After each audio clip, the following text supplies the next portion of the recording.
রমাদান এসেছে আমাদের সারা বছরের ঘাটতি পুষিয়ে নেওয়ার জন্য।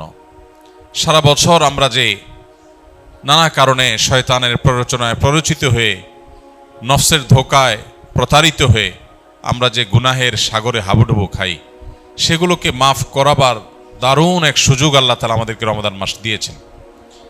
এবং সেই সাথে সারা বছর নেকামল করার যে সুবর্ণ সুযোগ আল্লাহ দিয়েছেন, সেগুলো আমরা হাতছাড়া করার পর বছরের সবচেয়ে বড় রিকভার করার মাস হলো, সময় হলো, মৌসুম হলো রমাদান মাস। এজন্য এই মাসটি হলো ইবাদতকারী, ইমানদার মুসলিম এবং জান্নাত প্রত্যাশী মানুষদের ইবাদতের মৌসুম, নেক আমলের সিজন। আল্লাহ রাব্বুল আলামিন এ মাসের সর্বোচ্চ সদ্ব্যবহার করার তৌফিক আমাদের সবাইকে দান করুন।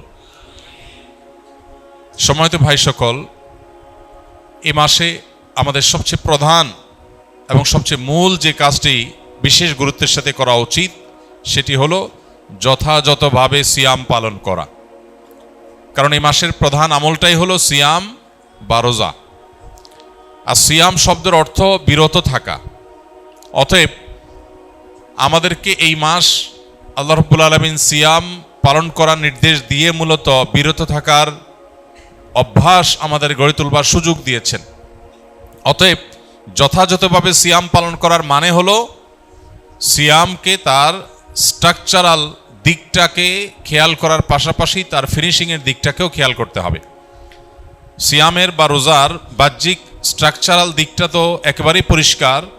সুবহে সাদিক থেকে নিয়ে ফজরের ওয়াক্ত হয় তখন থেকে নিয়ে সূর্যাস্ত পর্যন্ত এই পুরো সময় পানাহার এবং যৌনতা, এটা থেকে বিরত থাকা, এটাই হলো সিয়ামের মূল স্ট্রাকচার।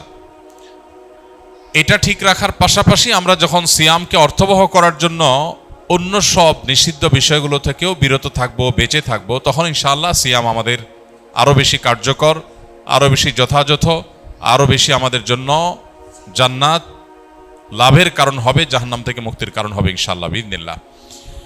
এই জন্য সিয়াম সাধনা করে এই পুরো মাস জুড়ে সকল প্রকার গুনাহ থেকে বেঁচে থাকা, এটা আমাদের অন্যতম একটা কর্তব্য।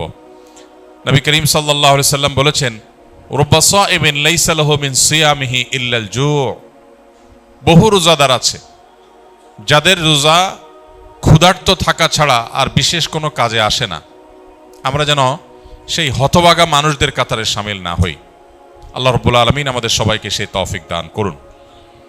প্রিয় ভাইরা আমার, এজন্য মুখ দ্বারা গীবত, মিথ্যা, পরনিন্দা, ঝগড়া, যত রকমের নিষিদ্ধ কর্ম আছে সেগুলো থেকে বিরত থাকা, হাত দিয়ে, পাও দিয়ে, অন্য অঙ্গ প্রত্যঙ্গ দিয়ে সকল প্রকার গুনাহ থেকে বেঁচে থাকা, এটা হবে আমাদের রমাদানের অন্যতম একটা গুরুত্বপূর্ণ পদক্ষেপ। এটা যদি করতে পারি তাহলে রমাদান মাসের সিয়াম পালন সার্থক হবে, সফল হবে ইনশাআল্লাহ বিইذনিল্লাহ।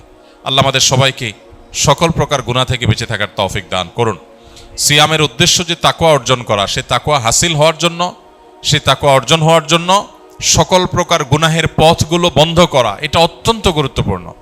গুনাহের পথগুলো যদি খোলা থাকে তাহলে এই সিয়াম অর্থবহ হবে না, এই সিয়াম যথাযথ হবে না, এই সিয়াম আমাদের জন্য কার্যকর হবে না।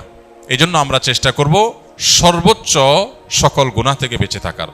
রব্বে করিম আমাদের সবাইকে সেই তৌফিক দান করুন।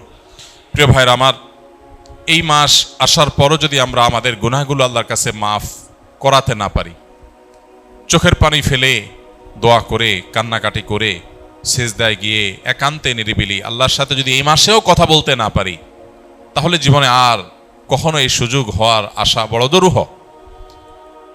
এর চেয়ে হতভাগা আল্লাহর জমিনে আর কেউ নেই, যে ইসলাম গ্রহণ করার পর মুসলিম হয়েও রমাদানের সুফলটা আদায় করতে পারল না। তার চেয়ে হতভাগা আর কেউ নেই। এই জন্য শুধুমাত্র এই গতানুগতিক সিয়াম আর তারাবি নয়, বরং এর পাশাপাশি আল্লাহর কাছ থেকে গুনাহগুলোকে মাফ করাবার জন্য আমাদের বিশেষ প্রচেষ্টা থাকতে হবে। ইফতারের আগে চোখের পানি ফেলে, কায় মনোবাক্যে দুহাত তুলে, প্রাণ উজাড় করে আল্লাহর কাছে আমরা দোয়া নিবেদন করব।